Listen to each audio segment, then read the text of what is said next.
The buzzards circled lower.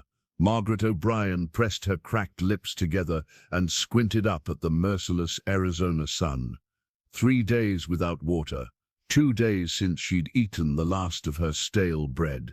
Her worn leather boots had holes that let in every pebble and thorn, and the blisters on her feet had blisters of their own. But she kept walking. The dusty road stretched endlessly ahead, shimmering with heat mirages that promised water but delivered only more disappointment. Behind her, somewhere in that vast emptiness, rode the kind of men who didn't give up easy. Men who'd drag her back to Boston in chains if they had to. Men who'd collect their bounty and sleep well, knowing they'd delivered a runaway wife back to her rightful husband. The thought made her stomach turn more than the hunger did. A wooden sign emerged from the heat waves ahead, weathered and bullet-scarred. Esperanza, 2 miles. Hope. Even the Spanish name seemed to mock her. She'd been chasing hope for 6 months now, ever since she'd climbed out her bedroom window in the dead of night and left everything she'd ever known behind. Everything except the bruises. Those had taken weeks to fade. "Keep moving, Maggie girl," she whispered to herself, her Irish accent still thick, despite months of trying to blend in. 2 miles. You can make 2 miles, but her legs had other ideas. The world tilted sideways, and she stumbled, catching herself against a scraggly mesquite bush. The thorns bit into her palms, drawing blood she couldn't afford to lose. That's when she saw the smoke, thin and grey, rising from somewhere beyond the next ridge. Not the black smoke of a house fire or the white smoke of a train. This was different, controlled, intentional. Someone was out there. Maggie forced herself upright and stumbled toward the smoke, leaving drops of blood on the desert floor. Each step sent lightning bolts of pain up her legs, but she'd learned to ignore pain. Thomas had taught her that, though not in any way he'd intended. She crested the ridge and stopped dead. Below, in a hidden canyon she never would have seen from the road, sat the most beautiful sight she'd encountered in months. A natural spring bubbled up from the red rock, creating a small oasis of green in the endless brown. Cottonwood trees provided blessed shade, and the sound of running water was sweeter than any choir she'd heard back in Boston's finest churches. But it wasn't empty. A man sat beside the spring, feeding small sticks to a carefully contained fire. He was Apache, she could tell from his long black hair and the way he wore his simple clothing, though he looked nothing like the savage warriors described in the penny papers back east. This man moved with quiet dignity, his hands gentle as he tended the fire. He looked up as she approached, and she saw intelligence in his dark eyes. Intelligence and something else. Wariness. But not fear.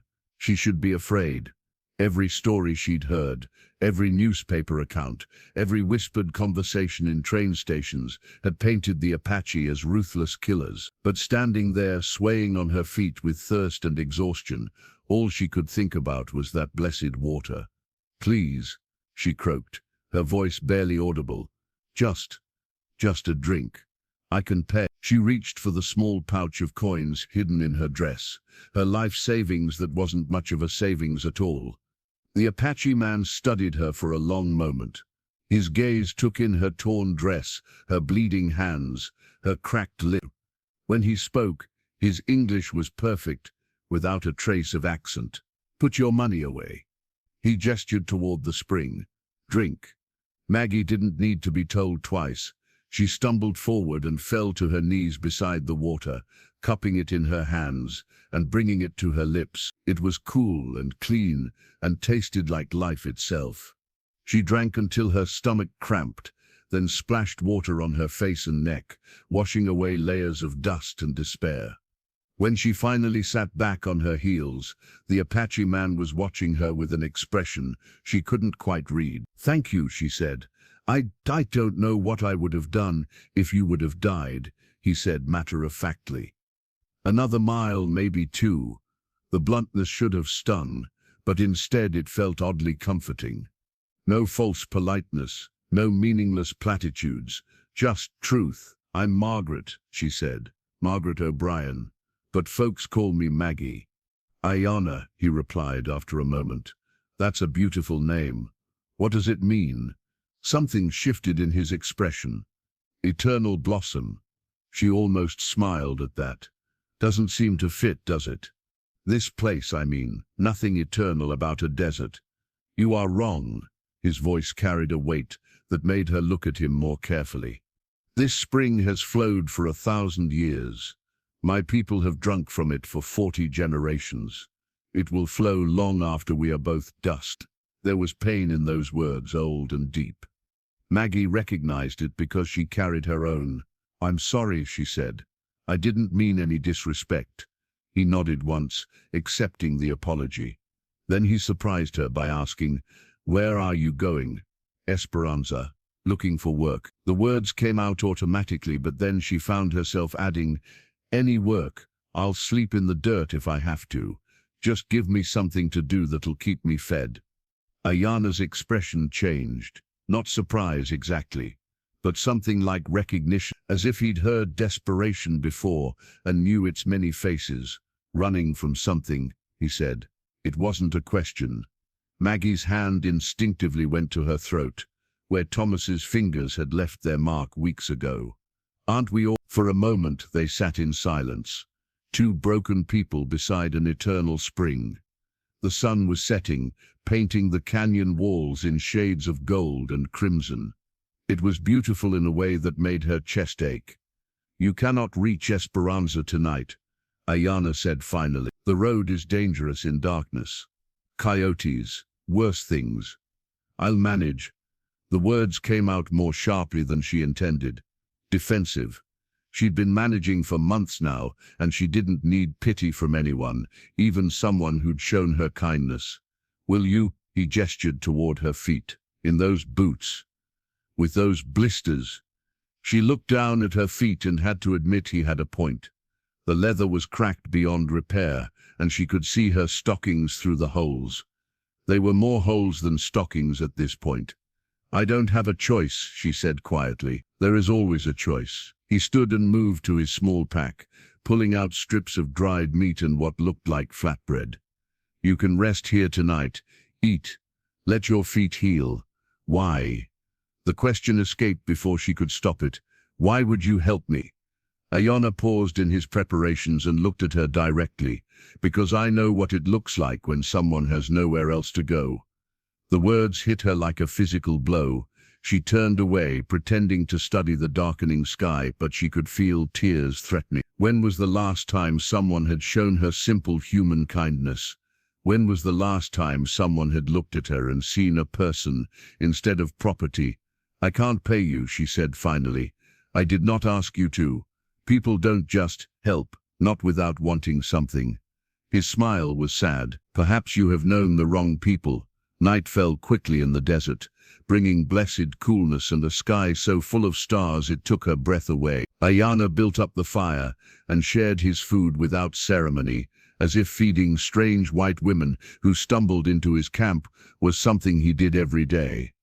The dried meat was tough but flavorful, and the flatbread filled the empty spaces in her stomach. As she ate, she found herself stealing glances at her unexpected host. He moved with the quiet confidence of someone completely at home in this harsh landscape, but there was something else there, a sadness that seemed to go bone deep. "Can I ask you something?" she said, when the silence stretched too long. He nodded. "What are you doing out here alone?" "I mean, I heard most Apache live on the reservations now." Aiyana's jaw tightened. "Most do, but not you." "No, not me." She waited for more, but he seemed disinclined to elaborate. Fair enough.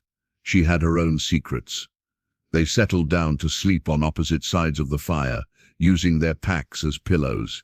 Maggie hadn't slept outdoors since she was a child in Ireland, helping her father with the sheep during lambing season. The memory was bittersweet. Her father had been dead 10 years now, and her mother had followed him to the grave just before Maggie's disastrous marriage. She was drifting off when Aiyana's voice cut through the darkness. "The men who are following you, how close are they?" Her eyes snapped open. What makes you think you look over your shoulder every few minutes? You flinch at unexpected sounds, and you carry yourself like someone who expects violence. His voice was matter-of-fact, but not unkind. How close? Maggie stared up at the stars and considered lying. But what was the point? He'd already seen through her anyway. Close enough, she said finally.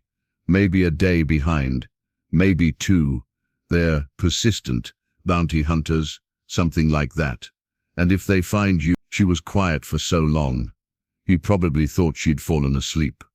When she finally spoke, her voice was barely above a whisper. Then I go back to being someone's property.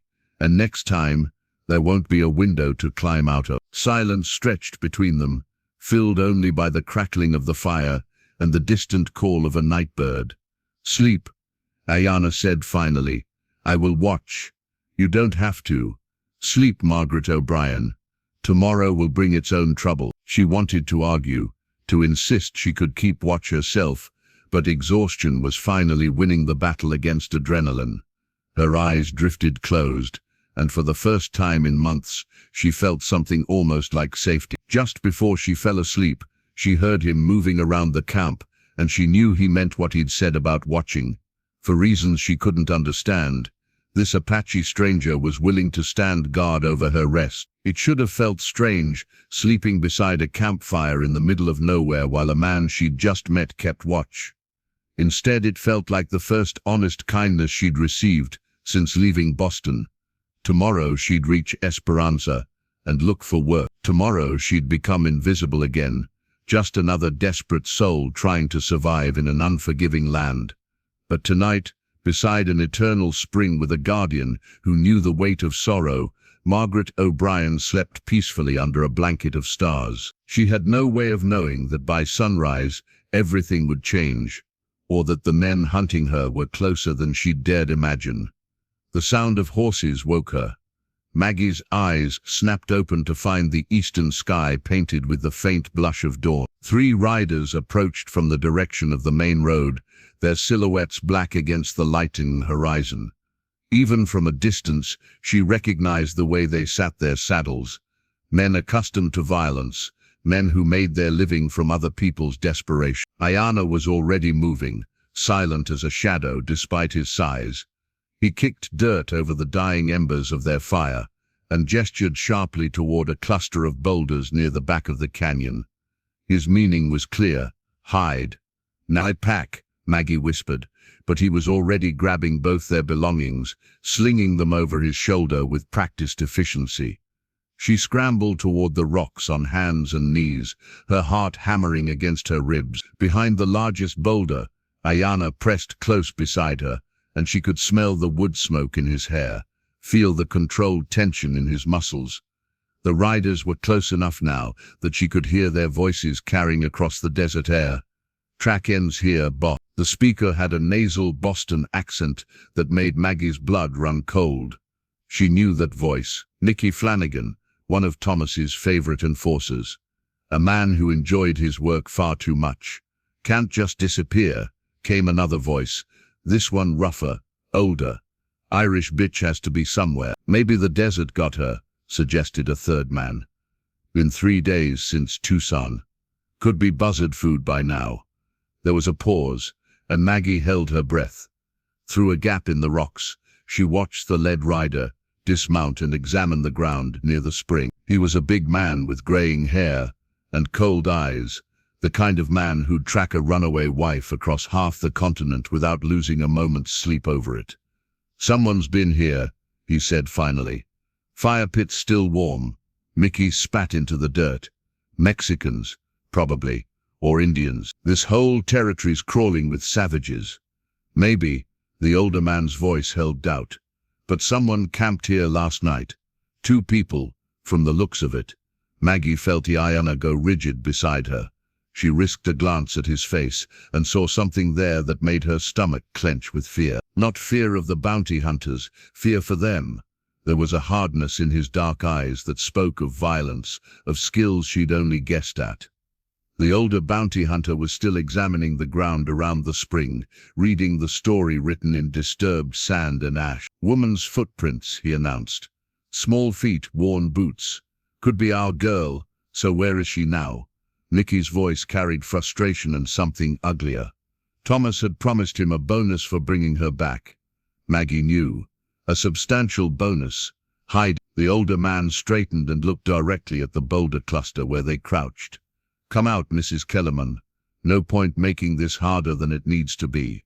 Maggie's blood turned to ice. Kellerman, her married name, the name she'd tried so hard to leave behind, the name that bound her to Thomas like a chain around her neck. Aiyana's hand found hers in the darkness between the rocks, his fingers warm and steady. When she looked at him, he shook his head almost imperceptibly. Stay hidden. We know you're here, the older bounty hunter called. Saw the smoke from miles away.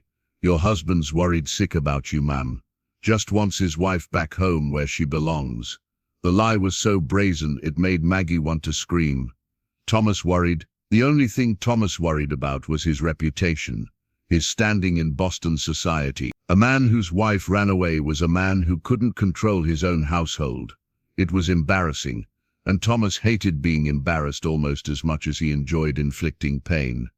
Tell you what, the man continued, his voice taking on a falsely reasonable tone. You come out now. We'll make sure you get back to Boston safe and sound. No harm done, but you make us come find you. He let the threat hang in the air. Minutes crawled by in tense silence. The three men spread out, searching the canyon systematically. They were professionals, Maggie realized. They'd done this before, tracked desperate people to ground like animals. The thought made her sick. Mickey was getting closer to their hiding spot, his boots crunching on the gravelly sand. 20 feet away. 15. Maggie could see his face now through the gap in the rocks. A thin, cruel face with pale eyes and a mouth that seemed permanently twisted into a sneer. That's when Aiyana moved. He rose from behind the boulder like a ghost given form, completely silent, completely controlled. Mickey never saw him coming. One moment the bounty hunter was reaching toward their hiding place. The next he was on the ground with Aiyana's knife at his throat and a hand clamped over his mouth. Do not make a sound, Aiyana whispered, his voice deadly calm. Not one sound. Mickey's eyes went wide with terror. Whatever he saw in Aiyana's face, it convinced him that cooperation was his only chance of survival. Your friends, Aiyana continued in that same quiet tone. Call them over. Tell them you found something. But if you warn them, if you give them any reason to think there's danger, I will open your throat before you can draw your next breath. Do you understand? Mickey nodded frantically. Aiyana slowly lifted his hand from the man's mouth, but the knife never wavered from his neck. Nah. Hey boss, Mickey's voice cracked slightly, but he managed to sound casual. Found something over here. The other two men approached, weapons drawn but not immediately ready. They were expecting to find a frightened woman, not an Apache warrior with murder in his eyes. Aiyana moved like water, like wind, like death itself. The older bounty hunter went down first, Aiyana's fist connecting with his jaw with a sound like breaking wood. The third man tried to bring his rifle to bear, but Aiyana was already inside his guard, one hand on the weapon's barrel, the other driving into the man's solar plexus. It was over in seconds. All three bounty hunters lay unconscious in the sand, their weapons scattered beyond reach. Aiyana stood over them, breathing hard, but controlled, his knife still in his hand. We need to leave, he said without looking at Maggie. Now. She scrambled out from behind the boulder, her legs shaking with adrenaline. Are they alive? For now, he was already moving, gathering their scattered belongings, checking the men's horses. But they will wake soon, and when they do, they will be angry. You could have killed them. The words came out before she could stop them. Aiyana paused and looked at her directly. Yes, I could have. Why didn't you? Something shifted in his expression. Because you would not have forgiven me, and I would not have forgiven myself. The simple honesty of it stole her breath. Here was a man who could kill without hesitation if he chose to, but who stayed his hand for her sake, for the sake of his own soul. "Thank you," she whispered. He nodded curtly and handed her the reins to one of the bounty hunter's horses. "Can you ride?" Yes, she'd learned as a child in Ireland, though it had been years since she'd been in a saddle. "Then we go." Now, they mounted quickly, Aiyana taking the lead horse and leaving the third animal behind. As they rode out of the canyon, Maggie looked back once at the three unconscious men. When they woke, they'd have quite a story to tell. But who would believe that a single Apache warrior had taken down three armed bounty hunters without killing any of them? They rode hard for an hour, following paths that seemed invisible to Maggie, but which Aiyana navigated with absolute certainty. The sun climbed higher, turning the desert into a furnace, but they didn't stop. Behind them, somewhere in that maze of canyons and mazes, three very angry men would soon be looking for revenge.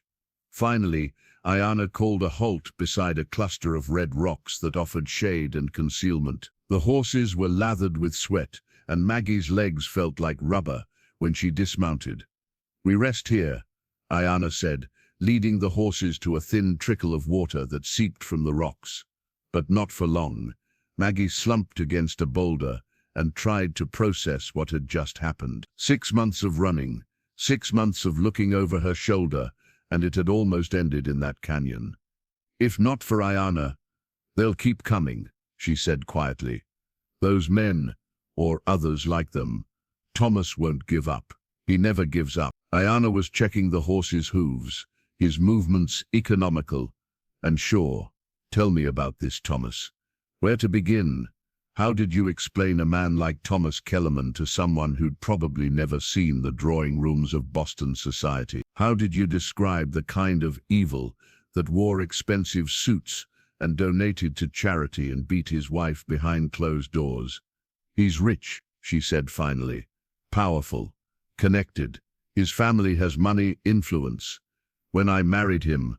She stopped, the words sticking in her throat. "You did not choose," Aiyana said. "It wasn't a question. My parents were dead.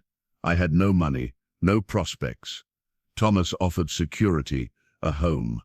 I thought," she laughed bitterly, "I thought I was lucky, and when you learn different..." Maggie's hand went instinctively to her ribs, where the last beating had left marks that were only now fully healed. "I learned that security comes with a price, that some cages are lined with silk." Aiyana finished with the horses and came to sit beside her in the shade. "Why did you run?" The question she'd been asking herself for months. "Because staying meant dying," she said simply. "Maybe not all at once, but piece by piece, day by day. He was killing who I was, turning me into something else, something broken. And now I don't know." The admission felt like failure. "I can't go back, but I can't keep running forever either.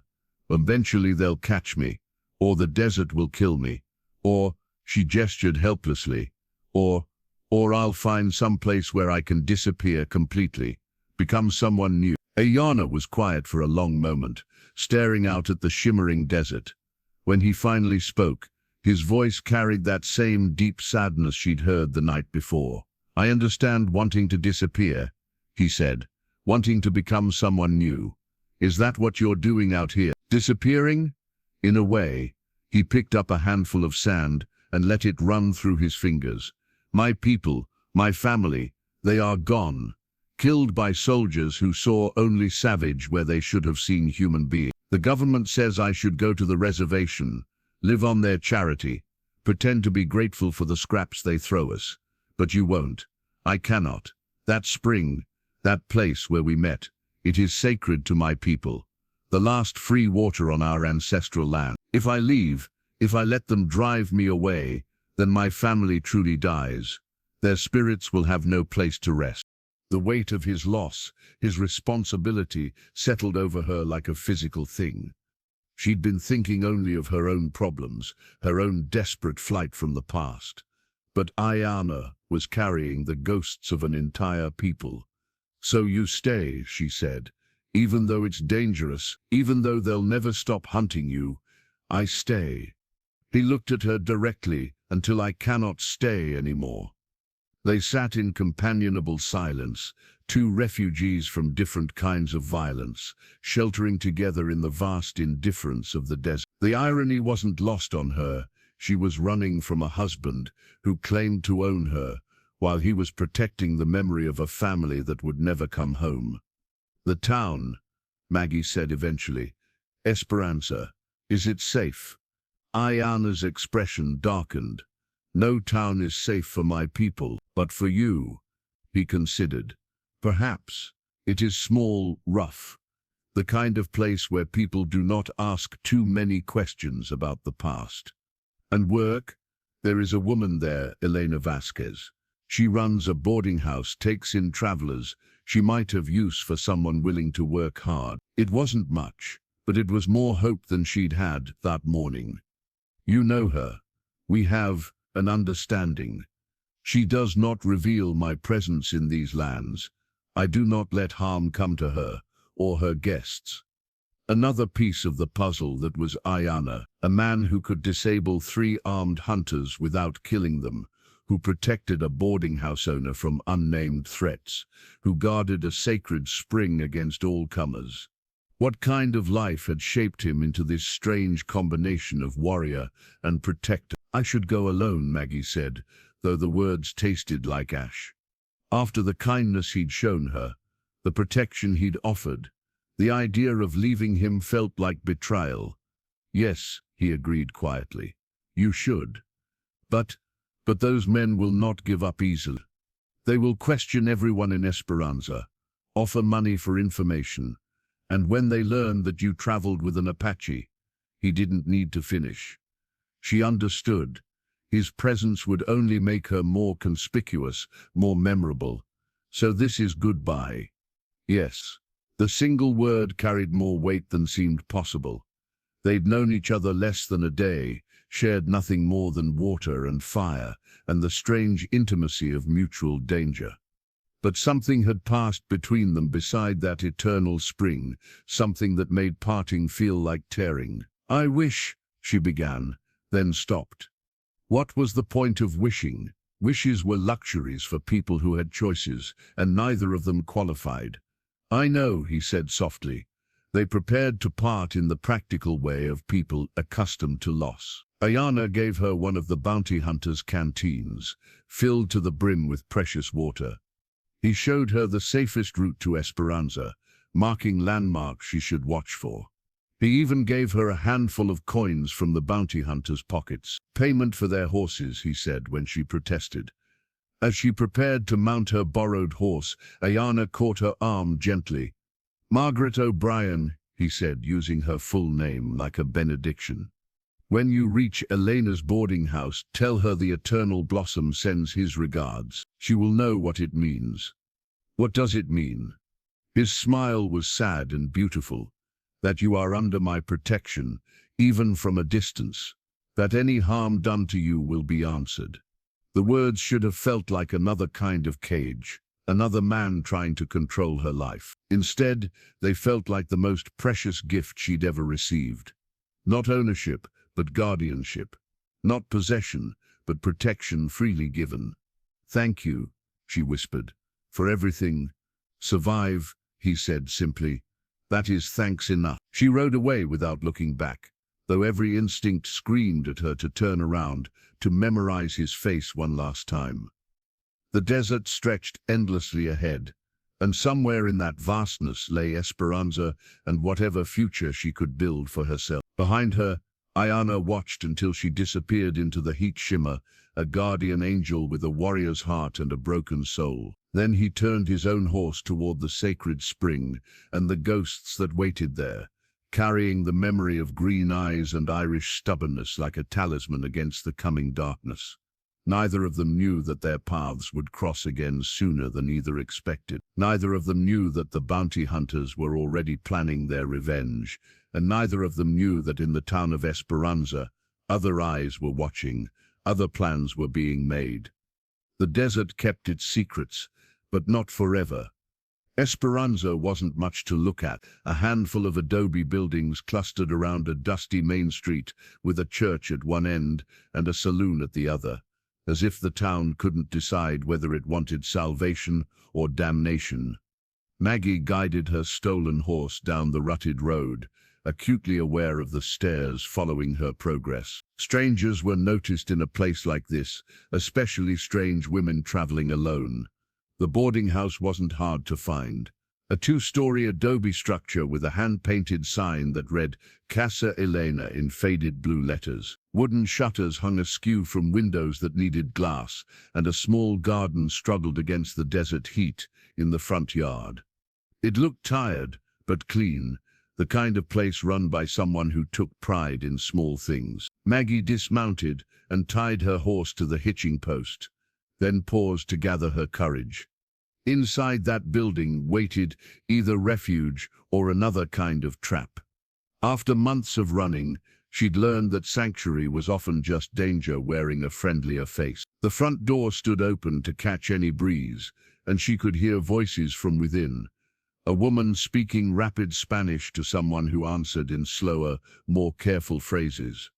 Maggie knocked on the doorframe and called out, "Hello?" The Spanish conversation stopped immediately. Footsteps approached, and a woman appeared in the doorway.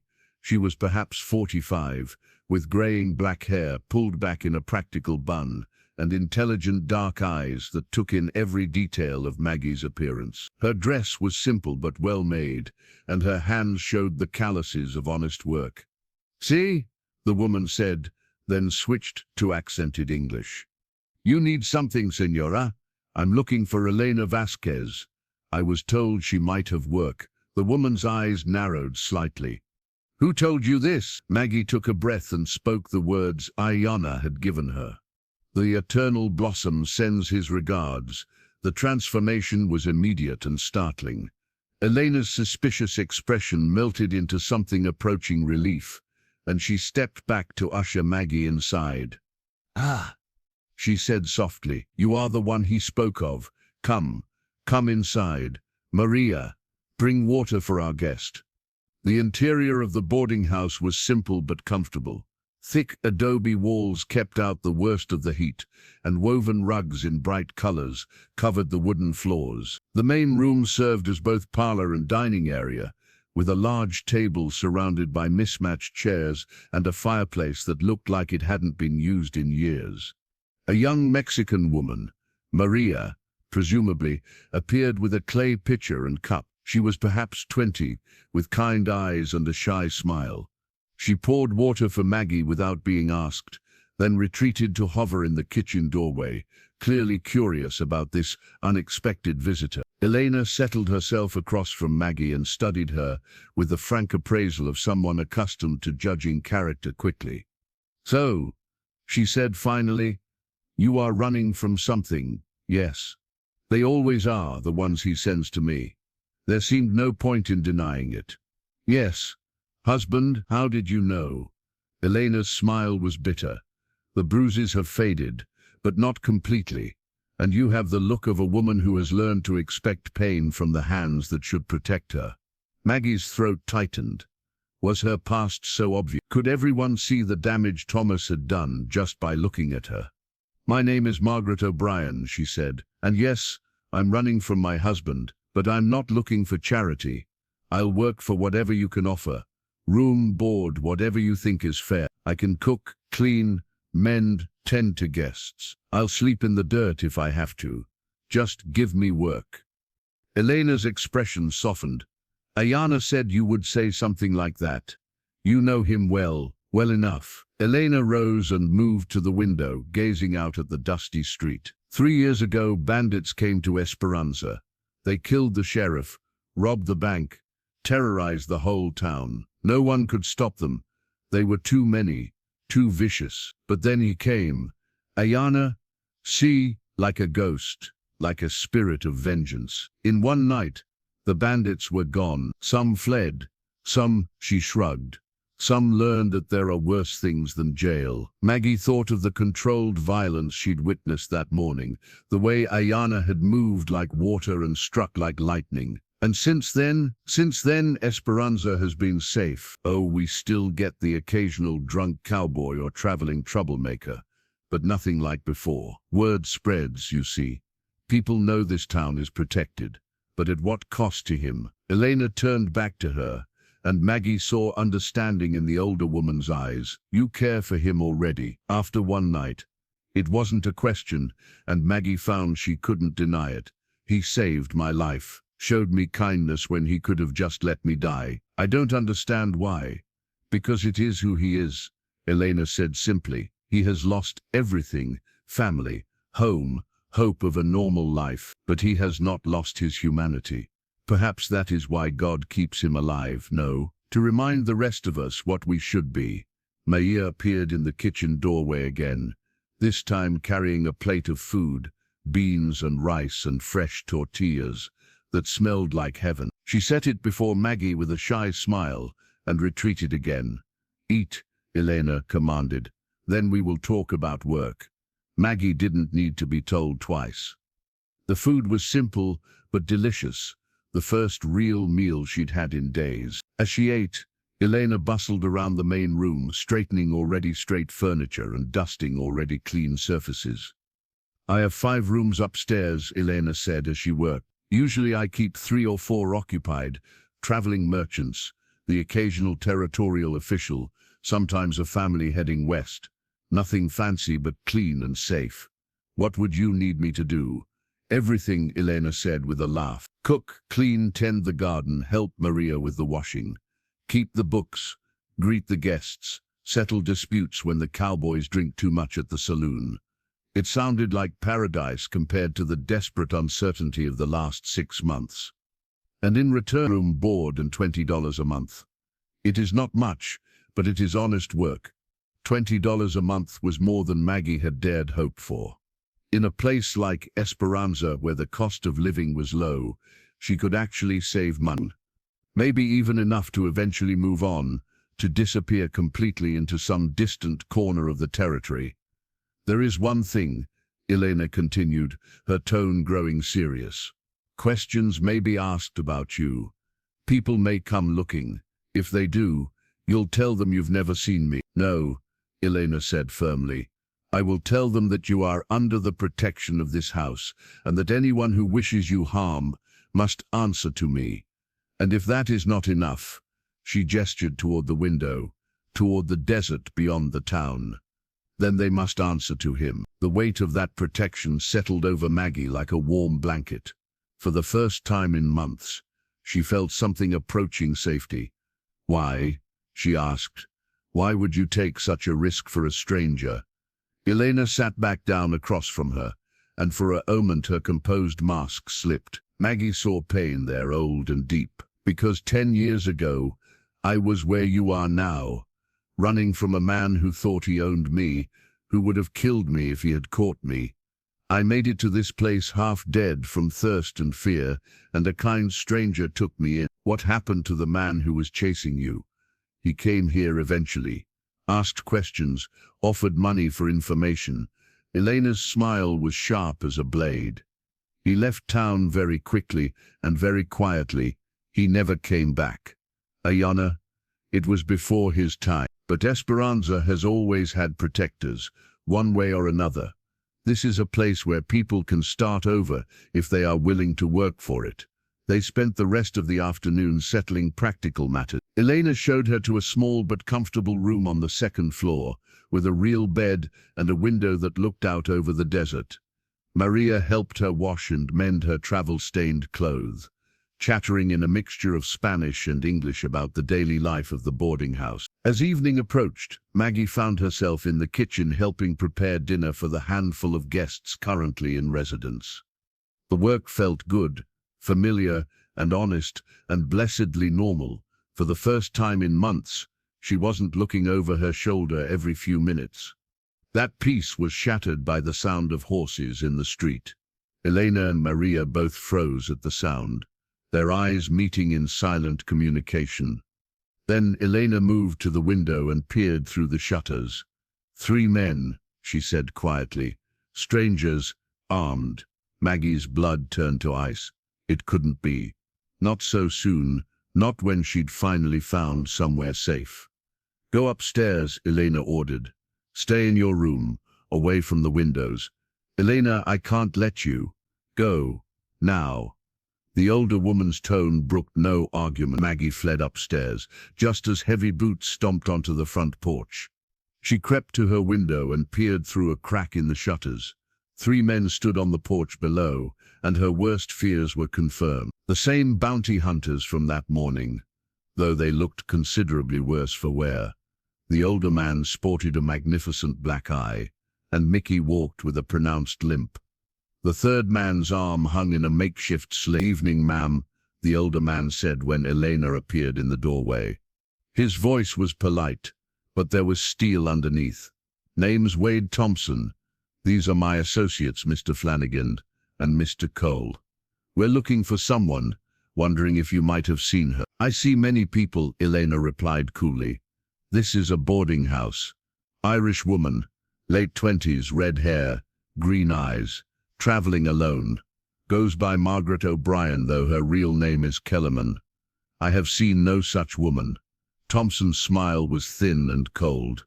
"Now that's curious, because we have it on good authority that she was headed this way, and we know she had help getting here." "I cannot help you with information I do not have, senor. Maybe we should take a look around," Mickey suggested, his nasal voice thick with barely contained anger. "Make sure you're not forgetting anyone." "This is private property," Aiyana said firmly. "You have no right." "We have every right," Thompson interrupted. "This woman is a fugitive from justice, wanted for theft and abandonment. We're legally authorized to search any property where we suspect she might be hiding." He produced a folded paper from his vest pocket, an official-looking document with seals and signatures. Maggie couldn't read it from her position, but Aiyana's reaction told her everything she needed to know. "Very well," Aiyana said after a long moment, "but you will not disturb my other guests, and you will conduct yourselves like gentlemen." "Of course, ma'am. We're professionals."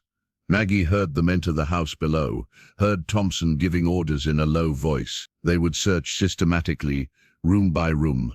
It was only a matter of time before they reached the 2nd floor. She looked around her small room desperately.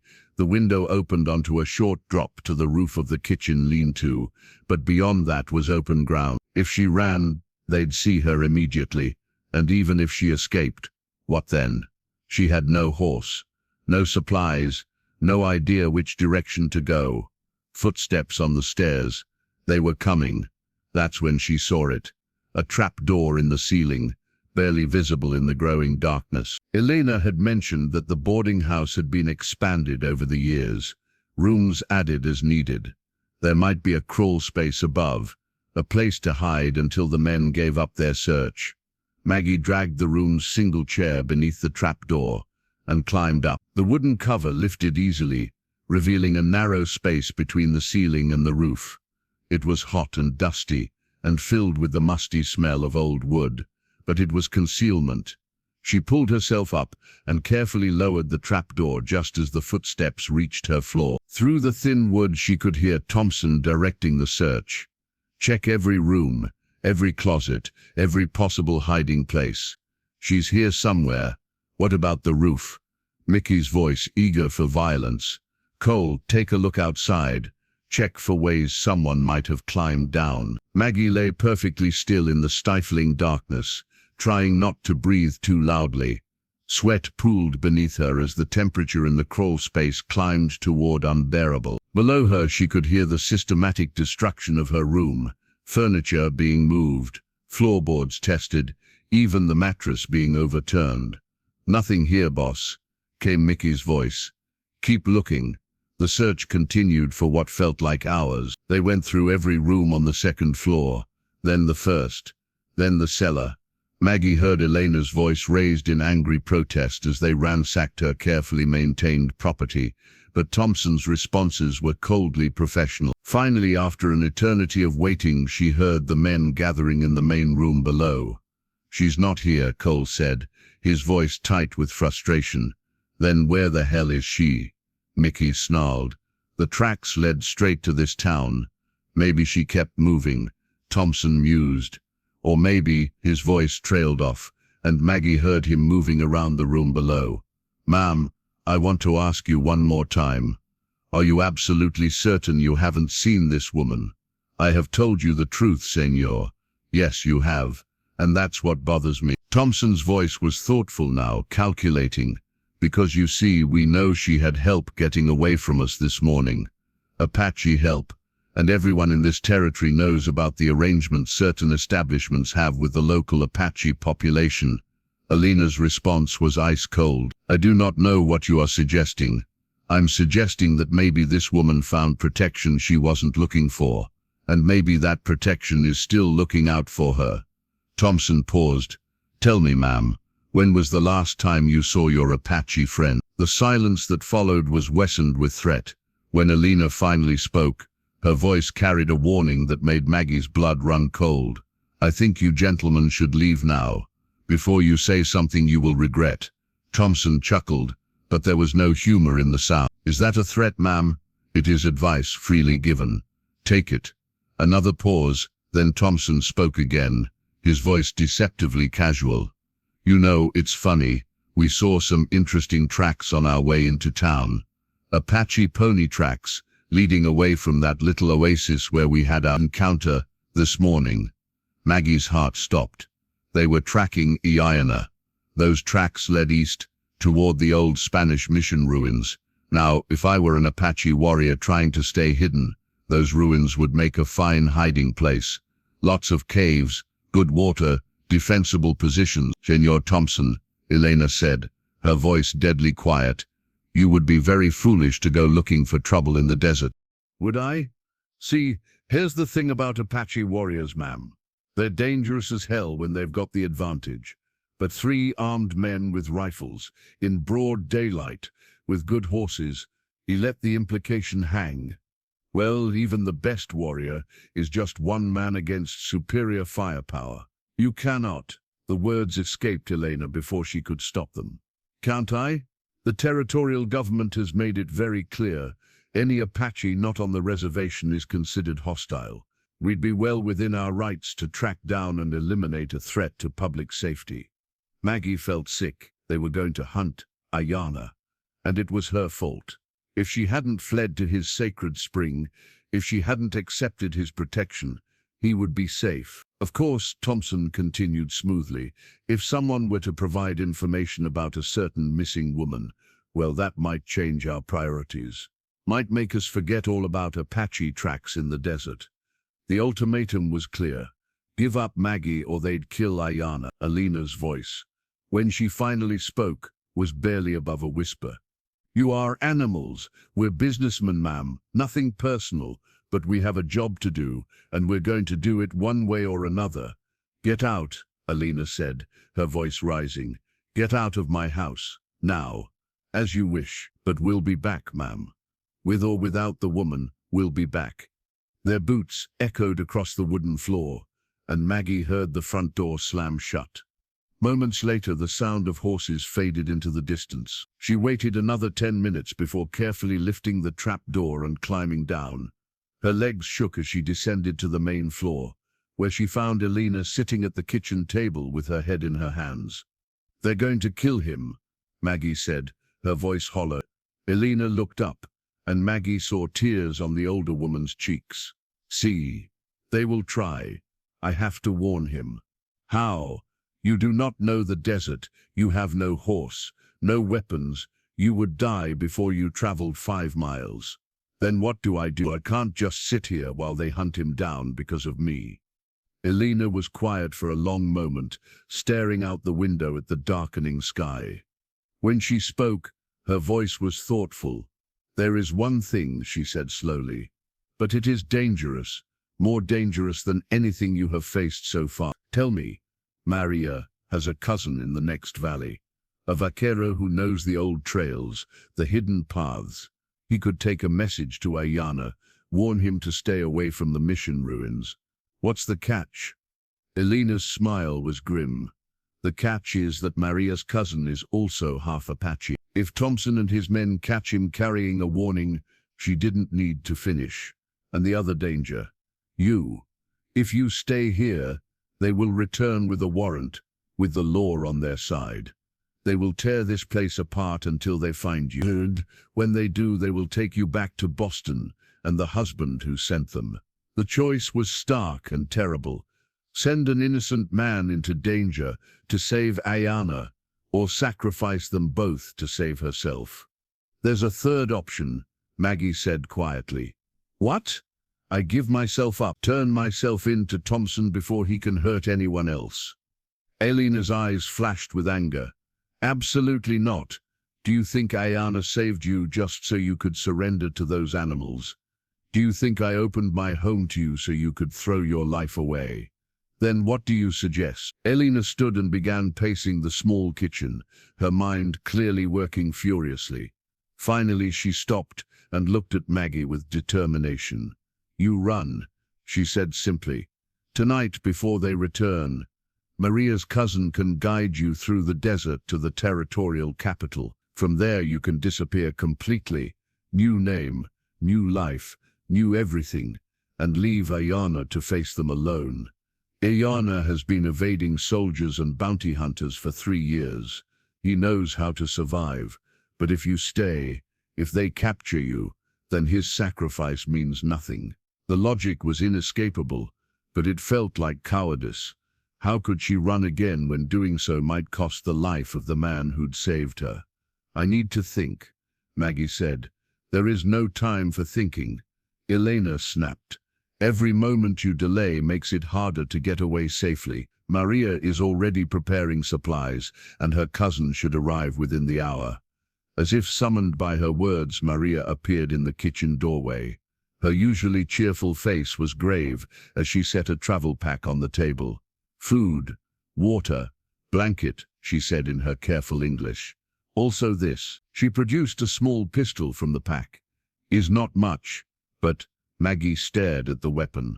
6 months ago she'd been a respectable Boston matron who'd never held anything more dangerous than a carving knife. Now she was being handed a gun and told to flee into the desert. How had her life become this desperate chase from one danger to another? Senora Margaret, Maria said softly, my cousin, he is good man. He will keep you safe. And if we're caught, Maria's expression darkened. Then we pray to the Virgin for quick deaths. The stark honesty of it struck Maggie like a slap. These people were risking everything for her. Their safety, their lives, their livelihoods. And for what? A stranger who'd brought nothing but trouble to their doorstep. The sound of approaching horses cut through her thought. Aiyana peered through the window and nodded. Carlos, she said. Maria's cousin. Through the window, Maggie saw a young man dismounting from a sturdy horse. He was lean and dark, with the easy confidence of someone who'd spent his life in the saddle. 2 additional horses trailed behind his mount. We go now, Maria said urgently. Before the moon rises. This was it. The moment of decision.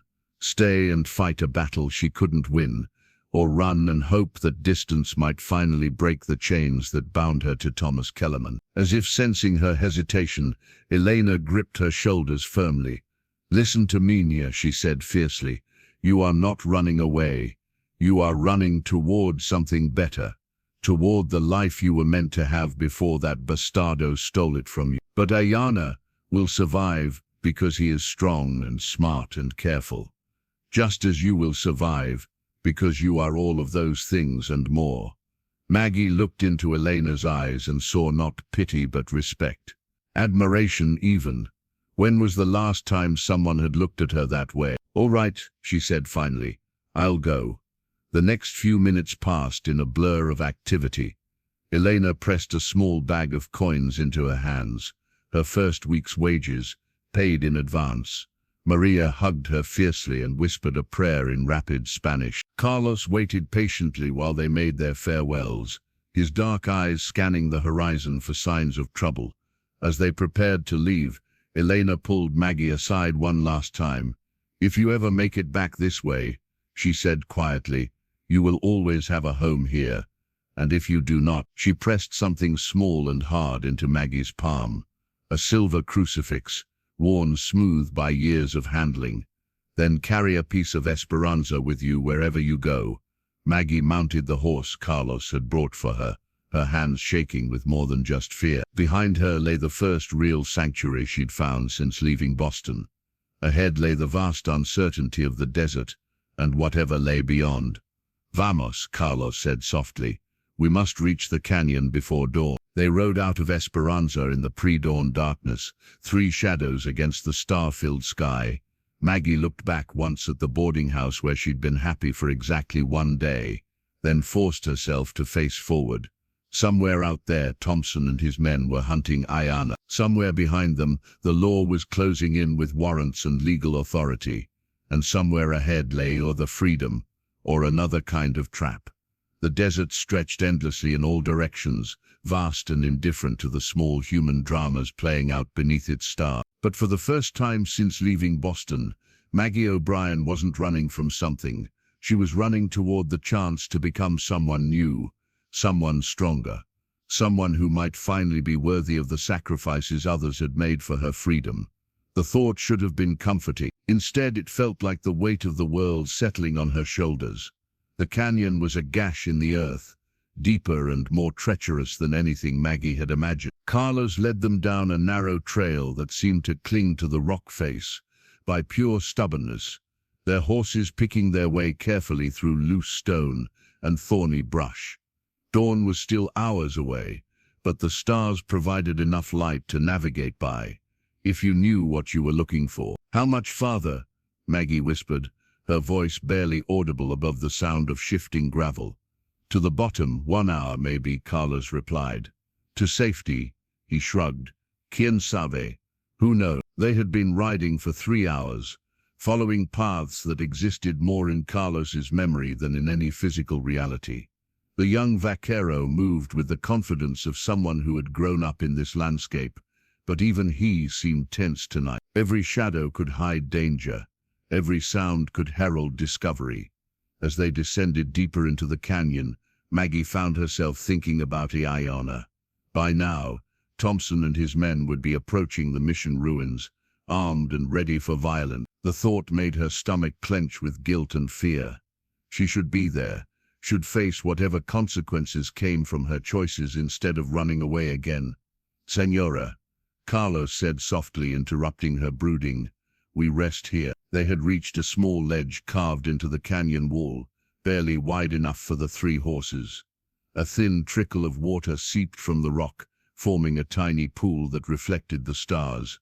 Carlos dismounted and began checking their gear with practiced efficiency. The horses need water, he explained, and we need to wait for the moon to set before we cross the valley floor. Maggie slid from her saddle, her legs aching from the unaccustomed riding. The desert night was cold, a sharp contrast to the brutal heat of the day. She wrapped Elena's borrowed shawl tighter around her shoulders and tried not to think about how exposed they were out here. Carlos, she said as he tended to the horses, why are you doing this? Risking your life for someone you've never met. The young man paused in his work and looked at her directly. In the starlight, his face seemed older than his years. My grandmother was Apache, he said simply. Mescalero. When I was a boy, the soldiers came to our village. They said all Apache must go to the reservation, even the ones who had married Mexicanos, even the children who looked more Spanish than Indian. What happened? My grandmother refused to leave. She said the land was in her blood, that moving to the reservation would be like cutting out her heart. Carlos's voice grew quiet, so they cut it out for her. The words hung in the air between them, heavy with old pain. Maggie understood now why he was willing to risk everything for a stranger. He wasn't just helping her escape. He was striking back at the same forces that had destroyed his family. I'm sorry, she said. See, everyone is sorry, but sorry does not bring back the dead. He finished with the horses and settled beside her on the rocky ledge. Your friend, the one they hunt. He saved Maria's brother once. Banditos had him, were going to kill him for sport. But the Apache, He came like a shadow and took my cousin away from death itself. Another debt of gratitude, another link in the chain of obligation and sacrifice that seemed to bind everyone in this harsh land together. Maggie was beginning to understand that survival here wasn't just about individual strength.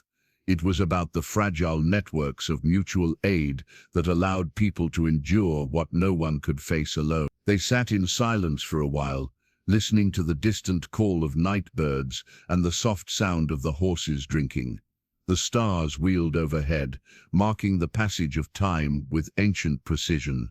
Somewhere in that vastness, Aiyana was either fleeing or fighting. The uncertainty was almost unbearable.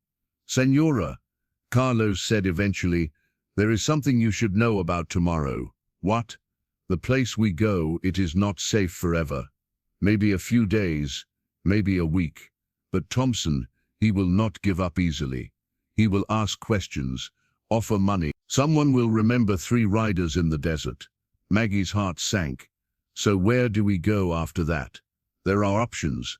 The territorial capital, like Doña Aiyana said, or south, across the border, into Mexico. Or," he hesitated, "or what? There is a place, far to the north, Crow territory. My grandmother spoke of it sometimes, a valley where different tribes came together in the old days. Apache, Crow, even some white settlers who wanted to live in peace. Does it still exist? Quien sabe? But if it does, it would be a place where the past does not matter so much, where someone could truly start fresh." The idea was appealing and terrifying in equal measure.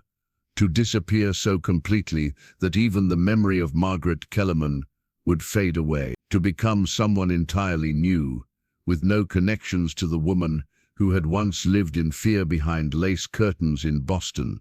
But it would also mean giving up any hope of seeing Aiyana again. The thought hit her with unexpected force, leaving her breathless.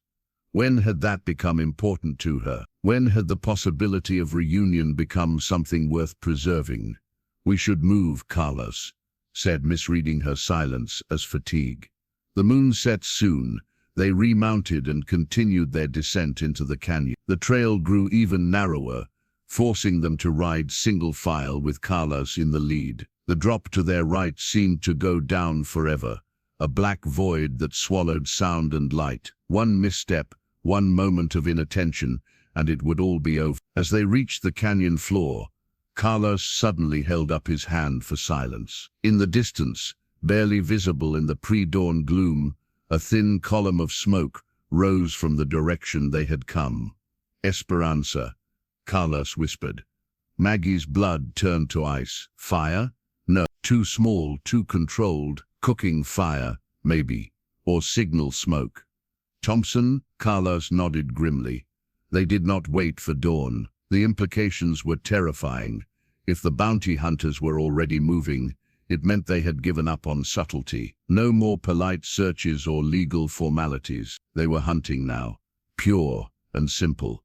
"Can they track us in the dark?" Maggie asked. "These men, maybe not, but if they bring Apache scouts from the reservation." Carlos didn't need to finish. Reservation Indians, forced to work for the government they hated, would be able to follow a trail even in darkness. They urged their horses forward across the valley floor, moving as quickly as they dared over the broken ground. Every shadow seemed to hide pursuit. Every sound made Maggie's heart race with fear. Behind them, that thin column of smoke continued to rise, a marker of civilization that now represented nothing but danger. As the eastern horizon began to lighten with the first hint of dawn, they reached the far side of the valley and began climbing again. This trail was even more treacherous than the one they had descended, switching back and forth across a cliff face that seemed almost vertical. "How much farther?" Maggie gasped, her horse struggling with the steep incline. "Almost there, Senora." Just the crack of a rifle shot echoed across the valley, followed by another. Then silence. Carlos reined in his horse and stared back the way they had come. In the growing light, Maggie could see dust clouds rising from several points across the valley floor. Riders, moving fast. "Too many," Carlos said quietly. "Too fast." "How many?" 6, maybe 8, more than just Thompson and his men, territorial militia, or reservation police. Either way, we cannot outrun them on these trails. Panic rose in Maggie's throat. After everything they had been through, after all the risks and sacrifices, were they going to be caught because she hadn't run fast enough or far enough? There is another way, Carlos said slowly, but you will not like it. Tell me, we split up. You continue north with the spare horse and supplies. I go back, create a false trail leading east. Maybe I can lead them away long enough for you to reach safety. No, the word came out harder than she intended. I won't let you sacrifice yourself for me. There has to be another way. Senora, listen to me. No, you listen to me. Maggie surprised herself with the vehemence in her voice. For 6 months, I've been running. 6 months of letting other people pay the price for my choice. Aiyana risked her business for me. Aiyana risked his life. Now you want to do the same, and I'm sick of it. Carlos stared at her, clearly taken aback by her sudden rebellion. Then what do you suggest? Maggie looked around desperately, her mind racing. The trail ahead continued upward, becoming even more treacherous as it climbed toward the canyon rim. Behind them, the pursuing riders were spreading out, trying to cut off any escape routes. But to their left, that ravine, she said, pointing to a narrow cleft in the canyon wall. Where does it lead? Carlos followed her gaze and frowned. Nowhere good. It is a box canyon, no way out except back this way. But there's water. See, a spring at the far end. But Senora, if we go that way, we will be trapped. Maybe, or maybe we'll be hidden. Maggie's mind was working furiously now, pieces of a desperate plan falling into place. How well do those men know this country? Thompson, not at all. If he brought reservation police, they would know the main trails, but maybe not every small canyon. And how long would it take them to search that ravine thoroughly? Carlos considered. Hours, maybe a full day, but eventually they would find us. Not if they think we went a different direction. Maggie turned to face him directly. You said you could create a false trail. What if we both go into that ravine, but first we make it look like I continued north alone? Understanding dawned in Carlos's eyes. Leave the spare horse. Let it wander north with some of your clothing tied to the saddle. They follow the horse. We hide in the canyon. Exactly. And when they give up the chase, we wait, then circle back south. There are other ways to reach the territorial capital, longer but safer. It wasn't a perfect plan. In fact, it was barely a plan at all. But it was better than splitting up and hoping Carlos could outrun professional trackers across terrain they might know better than he did. It could work, Carlos said slowly, but if they find us in that canyon, then we fight. Maggie patted the small pistol Maria had given her. I'm tired of running, Carlos. Maybe it's time to make a stand. Carlos smiled for the first time since they'd left Esperanza. My grandmother would have liked you, Senora. She also preferred to fight rather than run. They worked quickly to set up their deception. The spare horse was loaded with Maggie's torn petticoat and her worn shawl, arranged to look like someone trying to travel light and fast. Carlos cut the animal's lead rope so it would wander freely, following the trail north toward higher ground. The tracks will be confused here anyway, he explained as he worked. Rocky ground, many horses passing. Even good trackers will need time to sort out which direction we really went. They waited until the spare horse was well out of sight, then quickly led their own mounts into the narrow ravine. The walls rose steeply on both sides, creating a twilight gloom even in the growing daylight. The sound of water echoed from somewhere ahead, promising the spring Carlos had mentioned. The ravine was perhaps a quarter-mile deep, ending in a small circular basin where water seeped from the rock to form a clear pool. Cottonwood trees provided some shelter, and there were several caves in the canyon walls that looked deep enough to hide both horses and riders. Not bad, Carlos said approvingly. Good water, shelter, only one way in or out. If we must make a fight of it, this is a good place for it. They settled the horses in the largest cave, well back from the entrance, where they wouldn't be visible to casual observation. The animals seemed content with the cool shade and ready access to water.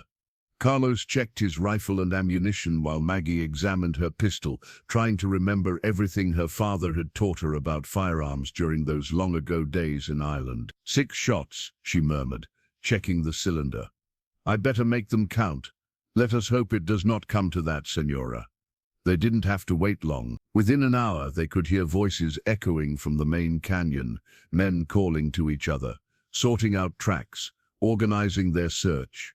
The sound carried clearly in the thin air, and Maggie found herself holding her breath every time the voices seemed to get closer. 8 men, Carlos whispered after listening carefully.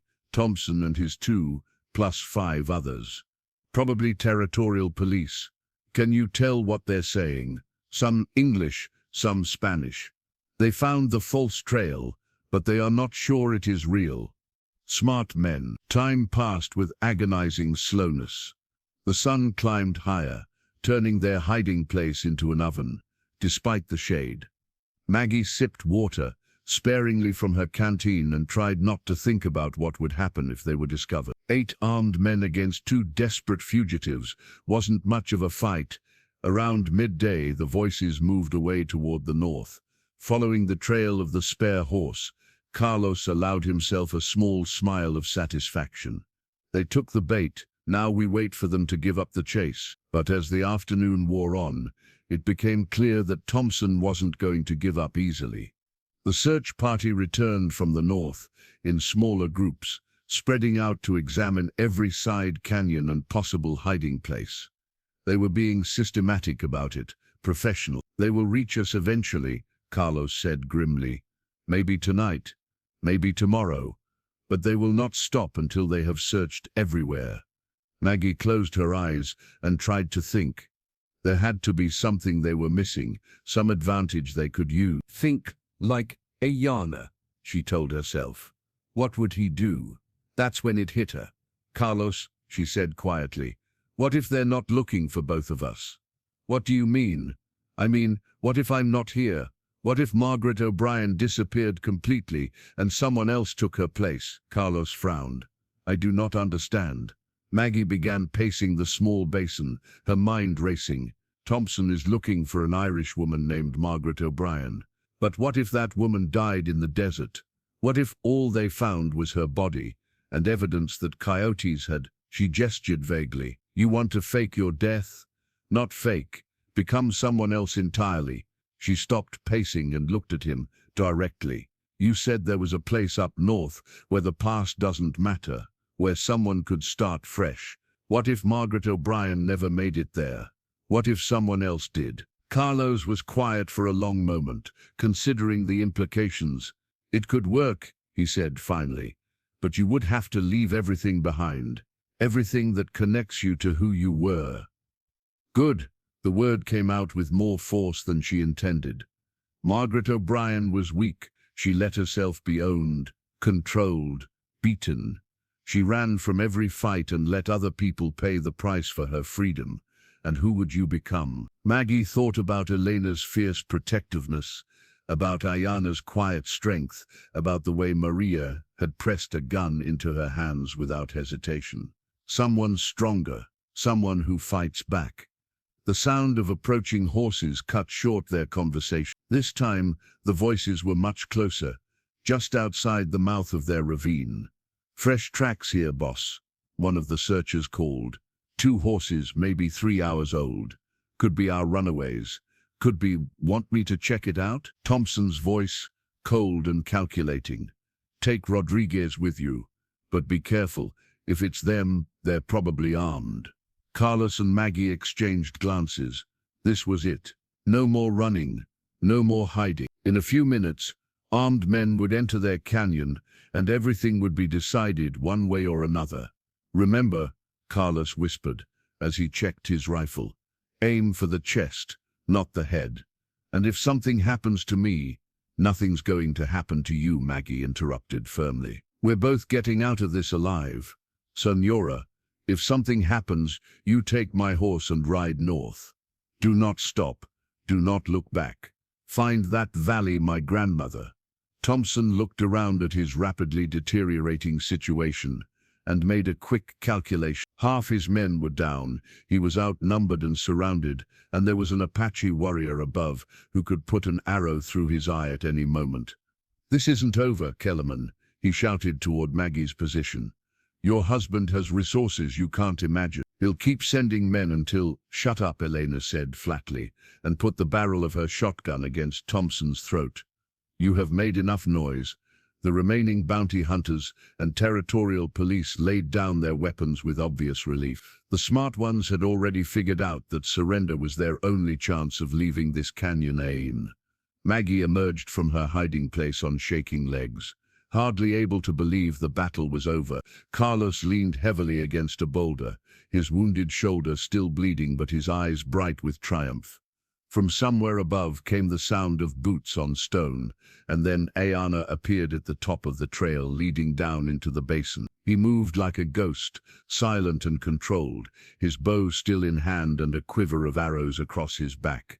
Their eyes met across the rocky ground, and Maggie felt something fundamental shift inside her chest. Here was the man who had saved her life not once but twice, who had tracked a heavily armed search party across miles of desert to come to her aid when she needed him most.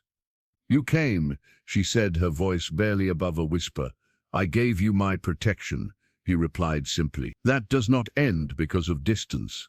Aiyana was busy organizing the aftermath, directing the townspeople in tying up the wounded bounty hunters and collecting their weapons. Thompson glared at everyone with impotent fury, but he was smart enough to keep his mouth shut with a shotgun pressed against his neck.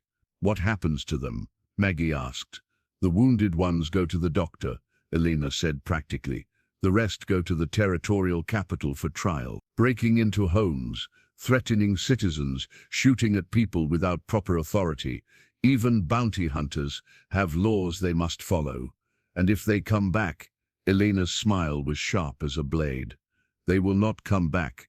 Word will spread about what happened here, about how the people of Esperanza protect their own. Maggie looked around at the faces surrounding her, Aiyana with her fierce protectiveness, Carlos with his quiet courage despite his wound, Maria with her shy strength, the townspeople who had risked their lives for a stranger, and Aiyana, standing apart but watching over them all with those dark eyes that seemed to see everything. "I don't understand," she said finally. "Why? All of you, why risk so much for me?" "Because," Aiyana said gently, "that is what family does." The word hit Maggie like a physical blow. Family. Not the family of blood and law that had sold her to Thomas Kellerman, but the family of choice and mutual protection that she had somehow stumbled into during her desperate flight west. "Besides," Aiyana added with the ghost of a smile, "someone told me once that people don't just help without wanting something." Perhaps she was wrong about that. Maggie found herself laughing through tears she hadn't realized were falling. Perhaps she, as the sun began to set over the canyon rim, painting the rocky walls in shades of gold and crimson, the strange little group made preparations for the journey back to Esperanza. Carlos would need medical attention for his shoulder, and the prisoners would have to be transported to proper authorities. But for now, in this moment, Maggie O'Brien stood among people who had chosen to fight for her freedom, and felt something she hadn't experienced since childhood. The absolute certainty that she was not alone. Thompson was hauled to his feet by two of the townspeople, his hands bound behind his back. As they prepared to march him out of the canyon, he turned to spit one last venom at Maggie. "You think this changes anything? You think you can hide forever? Thomas Kellerman has a long reach, girl, longer than you know." Maggie looked at him for a long moment, then stepped closer. When she spoke, her voice was calm and steady. "Tell Thomas that his wife is dead," she said clearly. "Tell him she died in the desert, and that whatever woman you found here is someone else entirely, someone who shoots back." Thompson's face twisted with frustrated rage, but before he could respond, Aiyana prodded him forward with her shotgun. "Vamos," she said curtly. The buzzards grow impatient. As the prisoners were led away and the canyon slowly emptied, Maggie found herself alone with Aiyana beside the spring. The water still bubbled peacefully from the rocks, indifferent to the violence that had erupted around it. "Thank you," she said quietly, "for coming." She gestured helplessly at the scene around them. "You do not need to thank me." "Yes, I do. You could have been killed. They were ready for you this time, armed and waiting." Aiyana was quiet for a moment, studying the darkening sky above the canyon rim. "When I heard they were hunting you, I knew I had to choose." "Choose what?" "Whether to remain hidden and safe, or to fight for something worth protecting." He looked at her directly. "I chose to fight." The words carried weight beyond their simple meaning. Maggie understood that this had been about more than just rescuing her from bounty hunters. For Aiyana, it had been about choosing to engage with the world again, instead of retreating into solitary guardianship of the past. "What happens now?" she asked. "Now you decide who you want to become." The question she'd been avoiding for months, maybe years. Who was she without the roles that had been imposed on her? Without the cage of marriage, the expectations of society, the weight of other people's plans for her life. "I want to be someone who fights back," she said finally. "Someone who protects the people who matter. Someone who chooses her own path. Then that is who you will be." They stood together in the gathering dusk.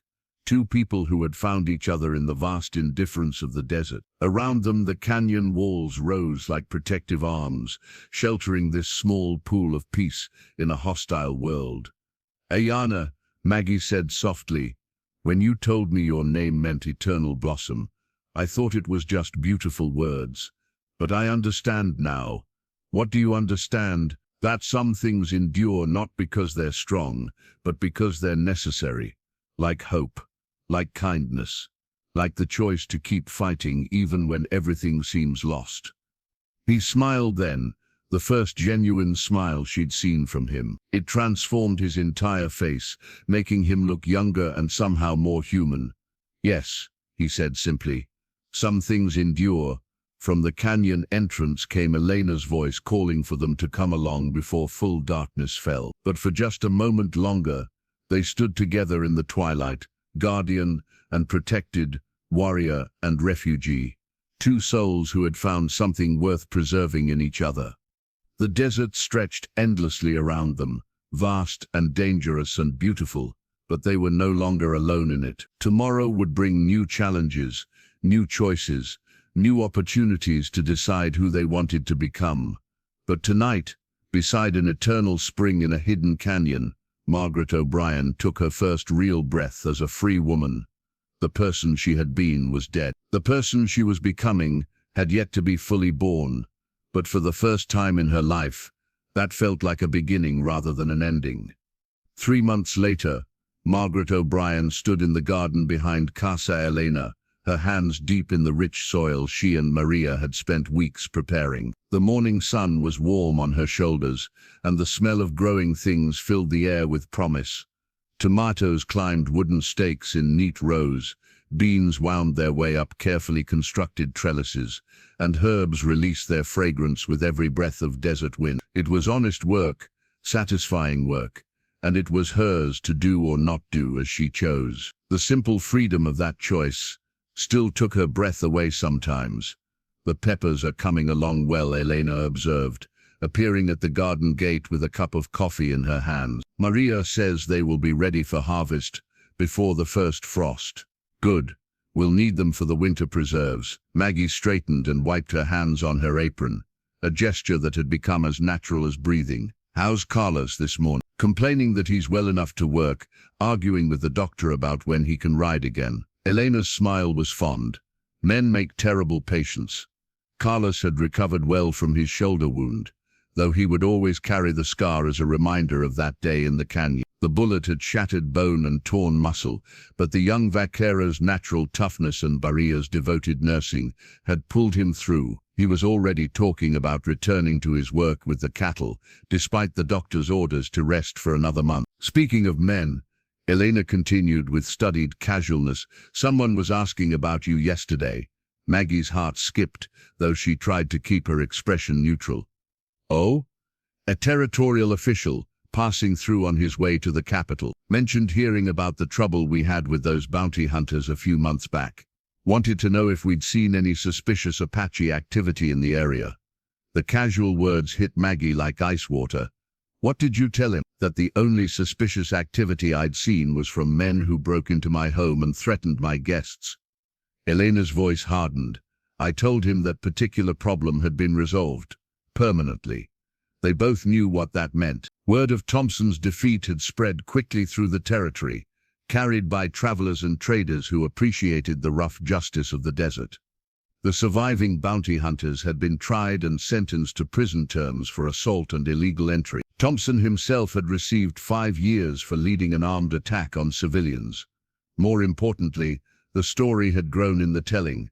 By now the legend spoke of an Apache war party that had destroyed an entire company of bounty hunters, leaving no survivors to tell the tale. It was the kind of story that discouraged others from following Thompson's example.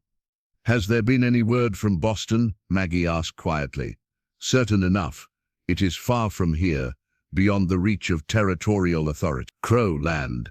Technically, but they welcome anyone who comes in friendship and agrees to live by their laws. And you're thinking of going there? Aiyana was quiet for a long moment, studying the ground between them. When he finally looked up, his expression was carefully neutral. I am thinking that a man can only guard the past for so long before it begins to guard him. Perhaps it is time to consider the future instead.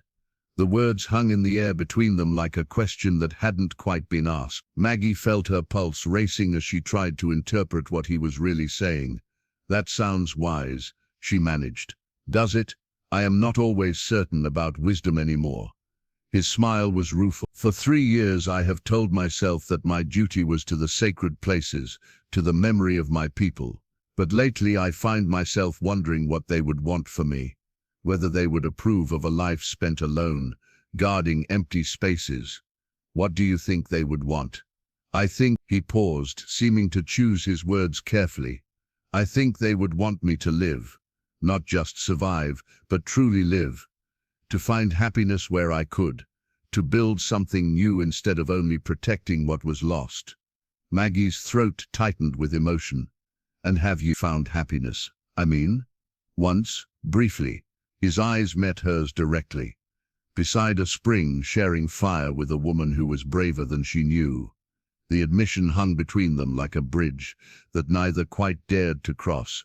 Maggie felt tears pricking at her eyes, but she blinked them back. Crying wouldn't help either of them now. Aiyana, she said softly. Maggie. Elena's voice cut through the moment like a blade. The stage is coming. They both turned to see dust clouds on the horizon, marking the approach of the afternoon coach. In a few minutes the peaceful intimacy of the garden would be shattered by the arrival of passengers, the bustle of unloading luggage, the dozens of small tasks that came with welcoming new guests.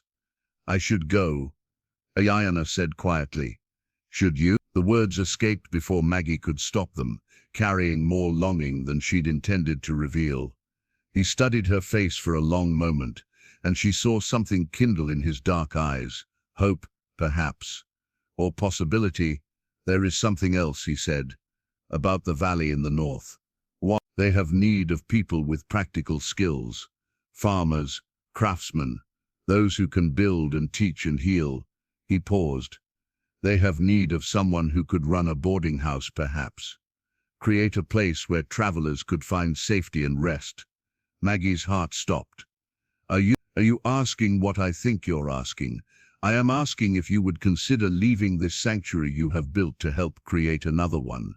Farther from the reach of men like Thompson and Thomas Kellerman. Farther from the past that haunts us both. And his voice dropped to barely above a whisper. And I am asking if you would consider making that journey with someone who cares for you. Someone who would be honored to help you build whatever new life you choose. The words hit her like sunlight breaking through storm clouds. After months of telling herself that the gulf between them was too wide to bridge, here he was offering to build that bridge together. Aiyana, she breathed. The sound of the approaching stage grew louder, accompanied by the driver's traditional call announcing their arrival. In moments the spell would be broken. the decision postponed until some unknown future moment. But Maggie had learned something important in the months since the canyon battle. She had learned that some chances only came once, and that the cost of refusing them could be measured in a lifetime of regret. "Yes," she said clearly, loudly enough to be heard over the approaching coach. "Yes, I'll come with you." Aiyana's face transformed, the careful control giving way to a smile of such joy that it took her breath away. He reached through the garden gate and took her dirt-stained hands in his, holding them as if they were the most precious things in the world. "You are certain?" "I'm certain that I want to try. I'm certain that I'd rather face an uncertain future with you than a safe one without you." The stage rounded the final bend and rolled into Esperanza in a cloud of dust and jangling harness. Passengers would need to be greeted, rooms assigned, meals prepared. The practical demands of life would soon reassert themselves. But for this moment beside a garden gate in the middle of nowhere, two wounded souls looked at each other and saw the possibility of healing, of hope, of home. "When?" Maggie asked. "Spring, after the winter passes and the high trails become passable again. That gives us months to prepare, to plan. Yes, and to," he squeezed her hands gently, "to learn each other properly, without the urgency of danger driving us together." The stage pulled up in front of the boarding house with a final flourish from the driver. Aiyana appeared on the porch, ready to welcome the new arrivals, but her eyes found Maggie and Aiyana first. Even from a distance, she must have seen something in their posture that told its own story, because her face broke into a knowing smile. "I should help with the passengers," Maggie said reluctantly. "Yes, and I should go." But he lifted one of her hands to his lips and pressed a gentle kiss to her knuckles. "I will return soon. We have much to discuss. Plans to make. Dreams to share." He mounted his horse and rode away as quietly as he'd arrived, leaving Maggie standing in the garden with her heart full of possibility. She watched until he disappeared into the heat shimmer, then turned to face the organized chaos of stage arrival. Aiyana was directing the unloading of luggage while Maria showed the new guests to their rooms. Carlos emerged from the house, his arm still in a sling but his spirits clearly improved by the prospect of visitors to entertain with stories of his adventures. It was the familiar dance of hospitality that had become Maggie's life, the rhythm of service that had given her purpose and identity, but now it felt different somehow. Not like a destination, but like preparation for a greater journey still to come. "Everything all right, dear?" Aiyana asked, appearing at her elbow with the casual omniscience of someone who'd spent years reading the emotional weather of her guests. "Better than all right," Maggie replied, unable to keep the smile from her voice. "And does this sudden improvement have anything to do with our recent visitor?" "It has everything to do with him." Aiyana nodded as if this confirmed something she'd long suspected. "Good. A woman your age shouldn't spend her life hiding in the desert, no matter how pleasant the hiding place." "You did. I did. And I've been happy here, mostly. But I came here running from something. You, I think, are ready to run towards something instead." The wisdom in those words struck Maggie with their simple truth. For the first time in her life, she wasn't fleeing from danger or duty or other people's expectations. She was choosing a path based on hope rather than fear. That evening, after the guests had been fed and settled for the night, Maggie sat on the front porch with Aiyana and Maria, watching the stars appear one by one in the darkening sky. Carlos had joined them, his stories finally exhausted, and they sat in the comfortable silence of people who'd worked hard and worked together. "So," Aiyana said, eventually, "when do you leave us?" Maggie shouldn't have been surprised that Aiyana had already figured out her plan. The older woman had an uncanny ability to see the shape of things before they fully formed. "Spring, when the trails open up north. And you're certain this is what you want?" Maggie considered the question seriously. Was she certain? No, not of the outcome, but she was certain of the choice itself. Certain that it came from her own heart rather than from someone else's plans for her life. "I'm certain that I want to try," she said finally. "I'm certain that some chances are worth taking. even if it means leaving all this behind. Aiyana gestured to encompass the boarding house, the town, the life they'd built together. Aiyana, when I first came here, you told me that family is what we choose for ourselves. That's not going to change just because I'm moving somewhere else. No, Aiyana agreed softly. It is not. Maria leaned against Carlos's good shoulder, and he wrapped his uninjured arm around her protectively. They'd found their own happiness in the aftermath of violence, their own reason to hope for the future. You will write, Maria said firmly. You will tell us about the new place, about the people there. Every month, Maggie promised. And you'll always be welcome if you want to visit, or to stay. Perhaps, Aiyana mused, when I'm too old to run this place anymore, a change might be good.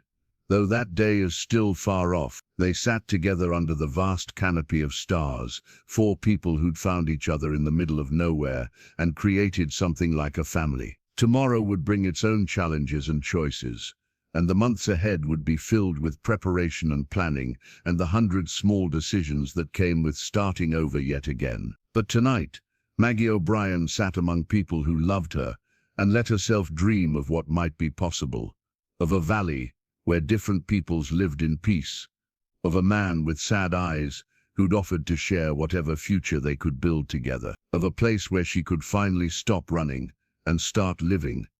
The desert wind carried the scent of sage and growing things, of dust and possibility and the promise of change. Somewhere out there beyond the horizon and the high mountains lay answers to questions she was only beginning to learn how to ask. Who was she, really? Beneath all the names and roles and expectations, what did she want from life beyond simple survival? What kind of person did she choose to become, now that the choice was finally hers to make? She didn't have all the answers yet, but for the first time she had something better, the freedom to find them for herself, and someone who wanted to help her look. The stars wheeled overhead in their ancient patterns, marking the passage of time with cosmic indifference. But beneath them, beside a boarding house in a town called Hope, a woman who'd chosen her own name smiled and began to plan for tomorrow. Margaret Kellerman was dead, buried in the desert, along with the fear and helplessness that had defined her life. In her place sat Maggie O'Brien, who'd learned to shoot straight and speak her mind and fight for the people who mattered. And come spring, when the high trails opened and the world renewed itself, she would set out for a valley where legends said different peoples could live in peace. She would go not as someone's property or someone's burden, but as a partner and an equal, ready to build something new from the ashes of what had been lost.